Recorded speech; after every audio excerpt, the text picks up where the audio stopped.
Shri Vincent sir, ഈ കഴിഞ്ഞ നിയമസഭാ തെരഞ്ഞെടുപ്പിൽ ഐക്യ ജനാധിപത്യ മുന്നണിക്ക് ചരിത്ര വിജയം സമ്മാനിച്ച കേരളത്തിലെ ജനങ്ങളെ നിറഞ്ഞ ഹൃദയത്തോടുകൂടി അഭിവാദ്യം ചെയ്യാൻ ഞാൻ ഈ അവസരം വിനിയോഗിക്കുകയാണ് സാർ. സാർ, മറ്റാരുണ്ട് LDF അല്ലാതെ എന്ന അഹങ്കാരം നിറഞ്ഞ ചോദ്യത്തിനോട് കേരളത്തിലെ ജനങ്ങൾ ഒന്നടങ്കം ഞങ്ങൾക്ക് UDF ഉണ്ട് എന്ന് പ്രഖ്യാപിച്ച തെരഞ്ഞെടുപ്പാണ് സാർ ഇവിടെ നടന്നിട്ടുള്ളത്. സാർ, എന്തെല്ലാം അവകാശവാദങ്ങളാണ് സാർ ഇവിടെ ഉണ്ടായിരുന്നത്. ഈ കപ്പൽ ആടി ഉലയുകയില്ല. സാർ, കപ്പൽ ആടി ഉലഞ്ഞു എന്ന് മാത്രമല്ല, കപ്പൽ ഒന്നാകെ മുങ്ങിപ്പോയി. കപ്പിത്താൻ മാത്രം രക്ഷപ്പെട്ട് എന്നതാണ് നമുക്ക് കാണാൻ കഴിയുന്നത്. സാർ, അന്ന് പ്രതിപക്ഷ നേതാവായിരുന്ന ഇന്നത്തെ മുഖ്യമന്ത്രി ശ്രീ VD സതീശൻ അവിടെ നിന്ന് പറഞ്ഞു, ഞങ്ങൾ ഈ തെരഞ്ഞെടുപ്പിൽ 100-ലധികം സീറ്റുമായി ഞങ്ങൾ അധികാരത്തിൽ വരുമെന്ന് പറഞ്ഞപ്പോൾ ഈ ട്രഷറി ബെഞ്ചിൽ അന്ന് ഉയർന്നത് പരിഹാസത്തിൻ്റെ ശീൽക്കാരങ്ങളായിരുന്നു സാർ. അന്ന് പരിഹസിച്ച പലരും ഇന്ന് ഈ സഭയിലില്ല. സാർ, അന്ന് എന്തെല്ലാമാണ് വാദഗതികൾ നിങ്ങൾ നിരത്തിയത്. ഞങ്ങൾക്ക് 52 ഫിക്സഡ് സീറ്റുകളുണ്ട്. ബാക്കി 88 സീറ്റിൽ 20 സീറ്റ് ജയിച്ചാൽ ഞങ്ങൾ അധികാരത്തിൽ വരും. സാർ, നിങ്ങളുടെ കോട്ടകൾ, നിങ്ങളുടെ ആ ഫിക്സഡ് സീറ്റുകൾ എന്ന് പറയുന്ന കോട്ടകളെല്ലാം സാർ ഒന്നൊന്നായി തകർന്നു വീഴുന്ന കാഴ്ചയാണ് സാർ ഈ തെരഞ്ഞെടുപ്പിൽ നമ്മൾ കണ്ടത്. സാർ, സാക്ഷാൽ EK നയനാർ മത്സരിച്ച തൃക്കരിപ്പൂർ, സാർ 70-ന് ശേഷം ഇന്ന് വരെ UDF ജയിക്കാത്ത തളിപ്പറമ്പ്, പയ്യന്നൂർ, സാർ സാർ നാദാപുരം, ചരിത്രത്തിലാദ്യമായി കോങ്ങാട്, ഇങ്ങോട്ടെടുത്താൽ നിരവധി മണ്ഡലങ്ങൾ, നിങ്ങളുടെ കോട്ടകളായിരുന്ന മണ്ഡലങ്ങളെല്ലാം തകർന്ന് തരിപ്പണമായി ഐക്യ ജനാധിപത്യ മുന്നണി ഉജ്ജ്വല വിജയത്തോടുകൂടി നമ്മൾ അധികാരത്തിൽ വന്നു. സാർ, 11 ഘടകകക്ഷികളാണ് തെരഞ്ഞെടുപ്പിലേക്ക് പോകുമ്പോൾ നിങ്ങളുടെ കൂടെ ഉണ്ടായിരുന്നത്. സാർ, ഇന്ന് കേവലം 3 ഘടകകക്ഷികൾ മാത്രമാണ് ഇടത് മുന്നണിക്ക് ഈ സഭയിലുള്ളത് എന്ന് നമുക്ക് കാണാൻ കഴിയും. സാർ, നിങ്ങളോടൊപ്പം ഉണ്ടായിരുന്ന കേരള കോൺഗ്രസിനെ ഇന്നിവിടെ കാണുന്നില്ല സാർ. അതിൽ ഏറ്റവും കൂടുതൽ സന്തോഷിക്കുന്നത് യശസ്വൻ മാണി സാറിന്റെ ആത്മാവായിരിക്കും എന്ന കാര്യത്തിൽ യാതൊരു സംശയവുമില്ല. സാർ, കോഴ മാണി എന്ന് ആക്ഷേപിച്ചവരോടൊപ്പം ആ പാർട്ടി കൂടിച്ചേർന്നതിൽ മാണി സാറിന്റെ ആത്മാവ് എന്തുമാത്രം വേദനപ്പെട്ടിരിക്കും. ഇന്ന് മാണി സാർ അവരുടെ പരാജയത്തിൽ ഇന്ന് അദ്ദേഹം ഏറ്റവും കൂടുതൽ സന്തോഷിക്കുന്നുണ്ട്. സാർ, നിങ്ങൾ പറഞ്ഞു ഞങ്ങൾ തെറ്റുകൾ തിരുത്തും, തെരഞ്ഞെടുപ്പ് പരാജയത്തിൻ്റെ പാഠങ്ങൾ ഉൾക്കൊണ്ടുകൊണ്ട് ഞങ്ങൾ തെറ്റുകൾ തിരുത്തും എന്ന് നിങ്ങൾ പറഞ്ഞു. സാർ, നിങ്ങളുടെ പ്രതികരണങ്ങൾ തെറ്റുകൾ തിരുത്തുന്നതിലേക്കാണോ സാർ ചൂണ്ടിക്കാണിക്കുന്നത്? ബഹുമാനപ്പെട്ട പാർട്ടി സെക്രട്ടറി എന്താണ് പറഞ്ഞത്? വർഗശത്രുക്കളെല്ലാം കൂടി ചേർന്ന് ഞങ്ങളെ പരാജയപ്പെടുത്തിയെന്നാണ്. സാർ, UDFന് വോട്ട് ചെയ്ത ദശലക്ഷക്കണക്കിന് ജനങ്ങളാണോ സാർ നിങ്ങളുടെ വർഗശത്രുക്കൾ? സാർ, അങ്ങനെയാണെങ്കിൽ നിങ്ങൾ ഒരു തെറ്റും തിരുത്താൻ പോകുന്നില്ല. ജോർജ് സാർ ഇപ്പോഴും പഴയ ജോർജ് സാർ തന്നെയാണ് എന്ന അവസ്ഥയല്ലേ സാർ ഇന്ന് നിങ്ങളുടെ ഈ ഇതിൽ കൂടെ നമുക്ക് മനസ്സിലാക്കാൻ കഴിയുന്നത്?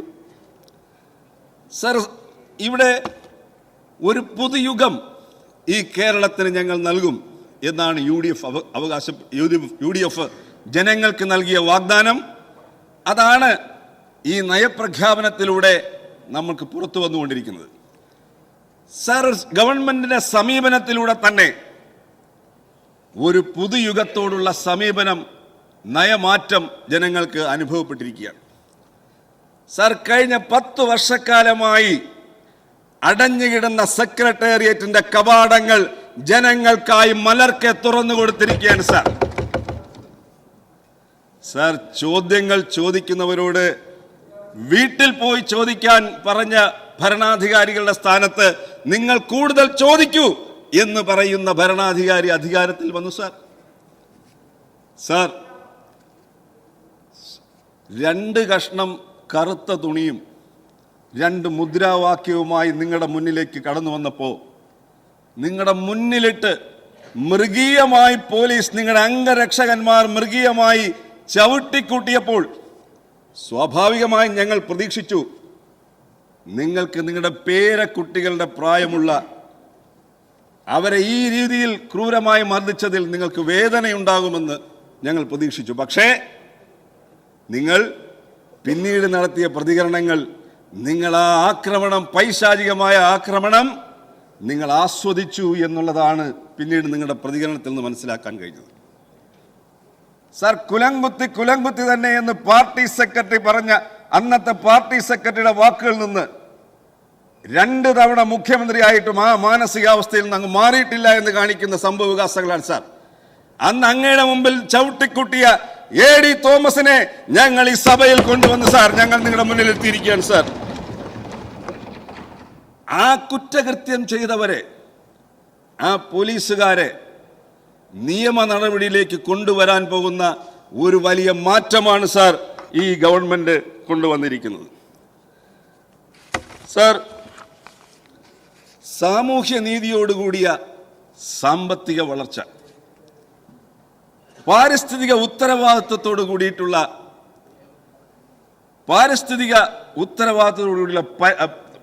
അടിസ്ഥാന സൗകര്യ വികസനം, സാർ, അവസര സമത്വവും മാനുഷിക കൂടിയിട്ടുള്ള സാങ്കേതിക വികസനവും സമന്വയിപ്പിച്ചുകൊണ്ടുള്ള ഒരു വികസനമാണ്, ഒരു സമീപനമാണ് ഐക്യ ജനാധിപത്യ മുന്നണിയുടേതെന്ന് അടിവരയിടുന്ന നയപ്രഖ്യാപനമാണ് സാർ VD സതീശൻ ഗവൺമെന്റിന്റെ നയപ്രഖ്യാപനവുമായി ഗവർണർ ഇവിടെ അവതരിപ്പിച്ചിരിക്കുന്നത്. സാർ, നയപ്രഖ്യാപനം കഴിഞ്ഞപ്പോൾ റൂട്ട് മാപ്പ് എവിടെ എന്നാണ് ചോദിച്ചത്. സാർ, ഇതാണ് സാർ ഞങ്ങളുടെ റൂട്ട് മാപ്പ്. സാർ, വികസനമെന്നാൽ അത് മനുഷ്യന്റെ ജീവിതത്തെ സ്പർശിക്കുന്നതാകണം വികസനം എന്ന് അടിവരയിടുന്ന നയപ്രഖ്യാപനമാണ്, സർക്കാരിന്റെ നയമാണ് ഇവിടെ പ്രഖ്യാപിക്കപ്പെട്ടിരിക്കുന്നത്. അല്ലാതെ പാവപ്പെട്ടവന്റെ വീട്ടിലെ അടുക്കളയിലും കിടപ്പുമുറിയിലും കയറി മഞ്ഞക്കുറ്റി അടിക്കുന്ന വികസനമല്ല സാർ ഐക്യ ജനാധിപത്യ മുന്നണിയുടെ വികസന സമീപനം. സാർ, നിങ്ങൾ ജനങ്ങൾക്ക് ആവശ്യമില്ലാത്തത് വികസനം എന്ന പേരിൽ നടപ്പിലാക്കും, എന്നാൽ ജനങ്ങൾക്ക് ആവശ്യമുള്ളത് ചെയ്യുകയുമില്ല എന്നതാണ് നിങ്ങളുടെ സമീപനം. സാർ, ഇവിടെ കരമന കളിയിക്കാവുള്ള റോഡ്, സാർ, ഈ ഘട്ടം 2 കിലോമീറ്റർ ദൂരം, 1.9 കിലോമീറ്റർ ദൂരം ടാർ ചെയ്യാൻ 5 വർഷമായും ടാറിങ് തുടങ്ങാൻ നിങ്ങൾക്ക് കഴിഞ്ഞിട്ടില്ല. സാർ, നിങ്ങൾ പ്രഖ്യാപിച്ചു 5 വർഷം കൊണ്ട് മലയോര ഹൈവേ പൂർത്തിയാക്കുമെന്ന് പറഞ്ഞിട്ട് 1179 കിലോമീറ്റർ മലയോര ഹൈവേയിൽ നിങ്ങൾക്ക് 10 വർഷം കൊണ്ട് പൂർത്തീകരിക്കാൻ കഴിഞ്ഞത് 476.16 കിലോമീറ്റർ മാത്രം. സാർ, തീരദേശ ഹൈവേ 5 കൊല്ലം കൊണ്ട് പൂർത്തീകരിക്കുമെന്ന് പറഞ്ഞു. 605 കിലോമീറ്റർ വരുന്ന തീരദേശ ഹൈവേയിൽ നിങ്ങൾക്ക് വെറും 8 കിലോമീറ്റർ മാത്രമാണ് പൂർത്തീകരിക്കാൻ കഴിഞ്ഞത്.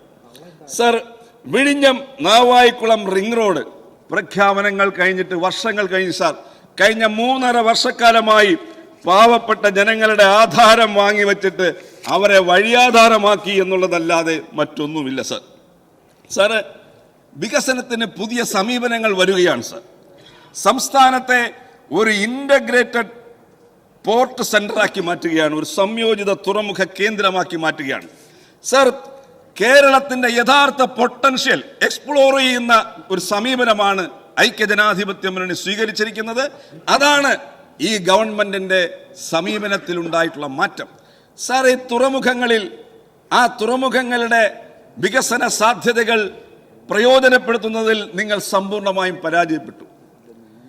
സാർ, വിഴിഞ്ഞം തുറമുഖം, സാർ, ഈ കാലയളവ് കൊണ്ട് 18 ലക്ഷം കണ്ടെയ്നറുകൾ ആ വിഴിഞ്ഞം തുറമുഖത്ത് വന്നുപോയി.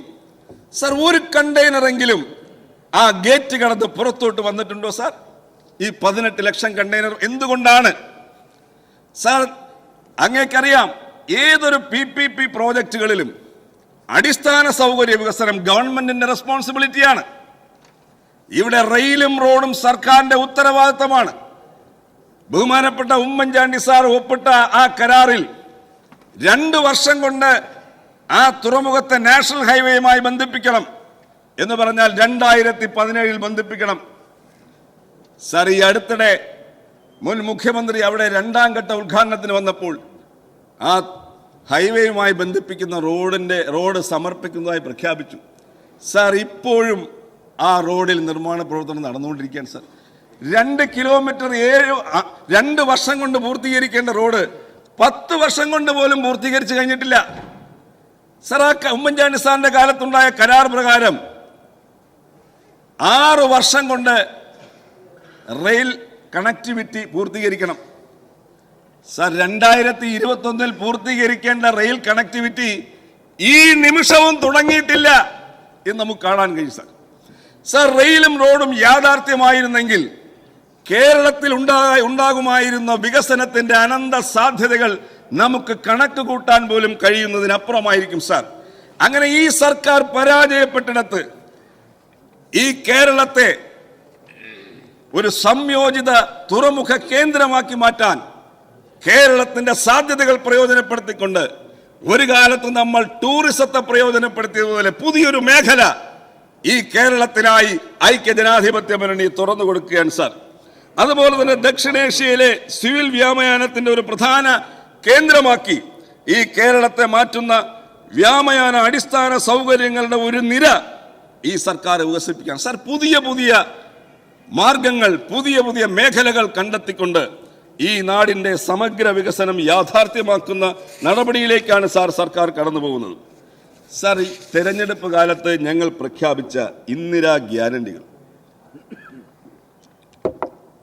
സാർ, ഈ 15-ാം തീയതി മുതൽ കേരളത്തിലെ വനിതകൾ KSRTC ബസ്സുകളിൽ സൗജന്യമായി യാത്ര ചെയ്യാൻ പോവുകയാണ്. സാർ, സൗജന്യമായി യാത്ര ചെയ്യാൻ പോവുകയാണ്. സാർ, നമ്മുടെ സാമൂഹ്യക്ഷേമ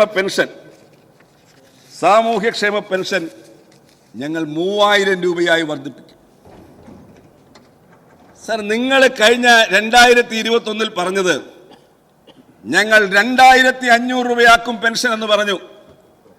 സാർ, നിങ്ങൾ 2500 രൂപയായി ആക്കിയിരുന്നെങ്കിൽ ഓരോ മാസവും 900 രൂപയുടെ വർധനവ് പാവങ്ങൾക്ക് ലഭിക്കുമായിരുന്നു. അങ്ങനെ വന്നാൽ 5 വർഷം കൊണ്ട് 54,000 രൂപ അവർക്ക് ലഭിക്കുമായിരുന്നു.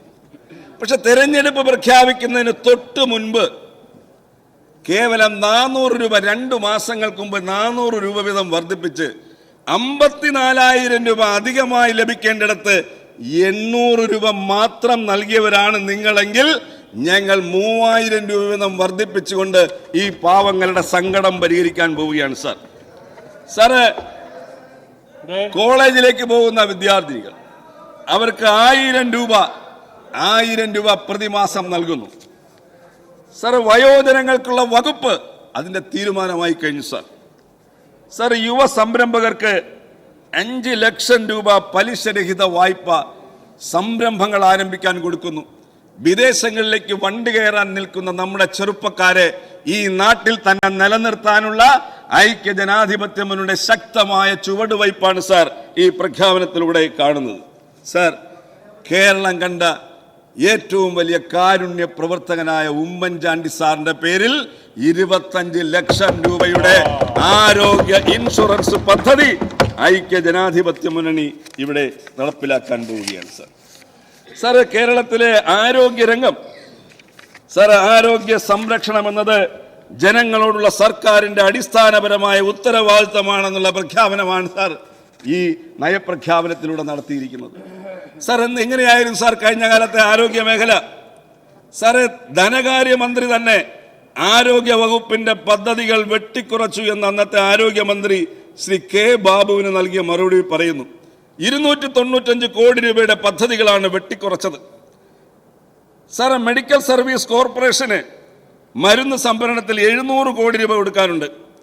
2025-26 മരുന്ന് സംഭരണത്തിന് വേണ്ടത് 1014 കോടി രൂപയാണെങ്കിൽ ബഡ്ജറ്റിൽ അവതരിപ്പിച്ചത് വെറും 356 കോടി രൂപ മാത്രമാണ്. സാർ, ഒരു ഗുളിക കഴിക്കേണ്ടിടത്ത് 1/4 ഗുളിക കഴിച്ചാൽ മതിയാവുമോ? സാർ, കാരുണ്യ ആരോഗ്യ സുരക്ഷാ പദ്ധതി കാസ്പ് നിങ്ങൾ കൊട്ടിഘോഷിച്ചു. ആ കാസ്പിലെ മെഡിക്കൽ കോളേജുകൾക്ക് മാത്രം കുടിശ്ശിക 1550 കോടിയാണ്. മറ്റു സർക്കാർ ആശുപത്രികൾക്ക് 1200 കോടി രൂപ. ഇന്ന് സർക്കാർ ആശുപത്രി, നിങ്ങളുടെ കാലത്ത് സർക്കാർ ആശുപത്രികളുടെ അവസ്ഥ പരമദയനീയമാണ് സാർ. ഇന്ന് മെഡിക്കൽ കോളേജിൽ പോയാൽ ഒരു ബെഡിൽ 2 രോഗത്തിന് വരുന്ന രോഗികൾ ഒരു ബെഡിൽ കിടക്കുകയാണ് സാർ. ബെഡിനടിയിൽ 4 പേർ കിടക്കുകയാണ് സാർ. സാറ് ചികിത്സാ പിഴവ് കാരണം രോഗി മരിച്ചു വീഴുന്ന സാഹചര്യം നിങ്ങളുടെ ഭരണകാലത്തുണ്ടായി. സാറ് ശസ്ത്രക്രിയയ്ക്ക് ശേഷം രോഗനിർണയത്തിനായി രോഗികളുടെ ശരീരാവയവങ്ങൾ പതോളജി ലാബിലേക്കാണ് കൊടുത്തുവിടുന്നത്. സാർ, പതോളജി ലാബിലേക്ക് കൊടുത്തുവിട്ട രോഗികളുടെ ശരീരഭാഗങ്ങൾ ആക്രി കച്ചവടക്കാരന്റെ അടുത്ത് എത്തിച്ചവരാണ് കഴിഞ്ഞ ആരോഗ്യ വകുപ്പ് എന്ന് നിങ്ങൾ ഓർക്കണം. സർജിക്കൽ മോപ്പ് ഗർഭപാത്രത്തിൽ വെച്ച് തുന്നിയ ഒരു കാലഘട്ടം നിങ്ങളുടെ കാലഘട്ടം അല്ലാതെ വേറൊരു കാലഘട്ടം ഉണ്ടാവും. എന്താ സാർ ഇത്? സാർ, SC/ST വിഭാഗങ്ങൾക്കുള്ള ഭവന നിർമ്മാണത്തിന് ശക്തമായ ഊന്നൽ നൽകും. സാറ്, പ്രാതിനിധ്യം കുറവുള്ള സർക്കാർ സർവീസുകളിൽ SC/ST വിഭാഗങ്ങൾക്ക് സ്പെഷ്യൽ റിക്രൂട്ട്മെന്റ്, ദേവസ്വം ബോർഡ് നിയമനങ്ങളിലും പ്രാതിനിധ്യം ഉറപ്പാക്കുമെന്ന് ഈ നയപ്രഖ്യാപനം അടിവരയിട്ട് പറയുകയാണ് സാർ. സാറ്, SC/ST വിഭാഗങ്ങളെ അവഗണിച്ച ഒരു സർക്കാരല്ലേ സാർ നിങ്ങളുടേത്? സാറ്, കഴിഞ്ഞ തവണ SC വിഭാഗത്തിൽപ്പെട്ട ഒരാളെ മന്ത്രി പോലും ആക്കാത്ത ഒരു ഭരണകൂടമായിരുന്നു നിങ്ങളുടേത്. മന്ത്രി പോലും നിങ്ങളാക്കിയിട്ടില്ല. സാർ, SC ഫണ്ടിൽ 2024-25 500 കോടിയും ST ഫണ്ടിൽ 120 കോടിയും വെട്ടിക്കുറച്ചവരാണ് നിങ്ങൾ. സാർ, ഞങ്ങൾ അവരെ ചേർത്ത് പിടിക്കും. മാല മോഷണക്കുറ്റം ആരോപിച്ചുകൊണ്ട് 20 മണിക്കൂർ പോലീസ് സ്റ്റേഷനിൽ മാനസികമായി പീഡിപ്പിച്ച ഒരു ദളിത് യുവതി മുഖ്യമന്ത്രിയുടെ ഓഫീസിലെത്തിയപ്പോൾ കോടതിയിൽ പോകാനാണ് പറഞ്ഞത്. സാർ, ഇതാണ് നിങ്ങളുടെ സമീപനം. സാറ്, എൻ്റെ മകൻ രാത്രി വരുമ്പോൾ എനിക്ക് കതക് തുറന്നു കൊടുക്കാൻ ഭയമാണ്. അവന് ഭക്ഷണം വിളമ്പിക്കൊടുക്കാൻ എനിക്ക് പേടിയാണ്. അവൻ മയക്കുമരുന്നിന് അടിമയായി വരുമ്പോൾ എന്നെ അമ്മയെ പോലെയല്ല കാണുന്നത്. വിദേശത്തുള്ള അവൻ്റെ അച്ഛൻ അറിഞ്ഞാൽ അദ്ദേഹം ഹൃദയം പൊട്ടി മരിക്കും. സാർ, മയക്കുമരുന്നിന് അടിമയായ മക്കളുടെ മാതാപിതാക്കളുടെ ഭയവിഹുലമായ മനസ്സിൻ്റെ പ്രതികരണമാണ് സാർ ഒരു അമ്മയിൽ നിന്ന് നമുക്ക് കേൾക്കാൻ കഴിഞ്ഞിട്ടുള്ളത്. സാർ, ഇത് അവസാനിപ്പിക്കാൻ ഈ കഴിഞ്ഞ കാലത്തല്ലേ ഈ കേരളം ഒരു മയക്കുമരുന്നിന്റെ ഹബ്ബായി മാറിയത്? അത് അവസാനിപ്പിക്കാൻ ആഭ്യന്തര വകുപ്പിന്റെ നേതൃത്വത്തിൽ ഓപ്പറേഷൻ തൂഫാൻ പദ്ധതി ആരംഭിക്കുകയാണ്. അതിന്റെ ശൃംഖല നമ്മൾ ഇല്ലാതാക്കാൻ ശ്രമിക്കുകയാണ് സാർ. സാറെ, KSRTC ഞങ്ങൾ നിങ്ങളുടെ കയ്യിലേക്ക് KSRTC ഏൽപ്പിക്കുമ്പോൾ 44,000 ജീവനക്കാരുണ്ടായിരുന്നു, 5,650 ബസ്സുകളുണ്ടായിരുന്നു. സാർ, 2,723 ബസ്സുകളാണ് സാർ ഉമ്മൻചാണ്ടി സർക്കാർ പുതുതായി വാങ്ങിയത്. സാർ, ഇപ്പോൾ 21,900 ജീവനക്കാരുടെ എണ്ണം കുറഞ്ഞു. സാർ, ഇന്ന് നിരത്തിലോടാൻ യോഗ്യതയുള്ള ബസ്സുകൾ അന്ന് ഉമ്മൻചാണ്ടി സാർ വാങ്ങിയ ബസ്സുകൾ മാത്രമാണ് സാർ. ബാക്കി മുഴുവൻ ബസ്സുകളുടെയും 15 വർഷത്തെ കാലാവധി കഴിഞ്ഞ ബസ്സുകളാണ് സാർ നിങ്ങൾ ഇന്ന് ഐക്യജനാധിപത്യ മുന്നണി ഏൽപ്പിച്ചിരിക്കുന്നത്. സാർ, പൊതുവിതരണ സമ്പ്രദായം അർഹതപ്പെട്ട എല്ലാ കുടുംബങ്ങൾക്കും ഗുണനിലവാരമുള്ള അവശ്യ വസ്തുക്കളുടെ കൃത്യസമയത്തുള്ള മതിയായ വിതരണം ഉറപ്പുവരുത്തുമെന്ന പ്രഖ്യാപനമാണ് ഈ നയപ്രഖ്യാപനത്തിലൂടെ ഐക്യജനാധിപത്യ മുന്നണി നടത്തിയിരിക്കുന്നത്. സാർ, കഴിഞ്ഞ കാലങ്ങളിൽ സബ്സിഡി സാധനങ്ങൾ പോലും കിട്ടാക്കനിയായിരുന്നു. മന്ത്രിയുടെ നിയോജക മണ്ഡലത്തിൽ പോലും സബ്സിഡി സാധനങ്ങൾ കിട്ടിയില്ല എന്ന് വാർത്ത വന്നു.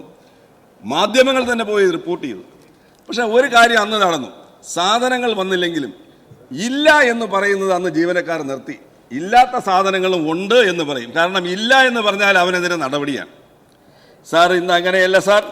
ചരിത്രത്തിൽ ആദ്യമായി നിങ്ങളുടെ കാലത്ത് സപ്ലൈകോയുടെ വിതരണം ചെയ്യുന്ന 13 ഇനം സാധനങ്ങൾക്ക് വില വർദ്ധിപ്പിക്കുകയാണ് ഉണ്ടായത്. സാർ, വിലക്കയറ്റം കൂടി നിൽക്കുന്ന സമയത്ത് സപ്ലൈകോ വിതരണം ചെയ്യുന്ന സാധനങ്ങൾക്ക് കൂടി വില വർദ്ധിപ്പിച്ചാലുള്ള സാഹചര്യം എന്താണ് സാർ?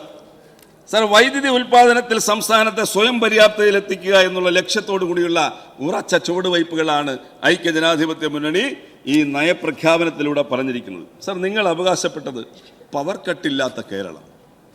10 വയസ്സുള്ള കുട്ടിക്ക് പവർ കട്ട് എന്ന വാക്കേ അറിയില്ല എന്ന് നിങ്ങൾ പറഞ്ഞു.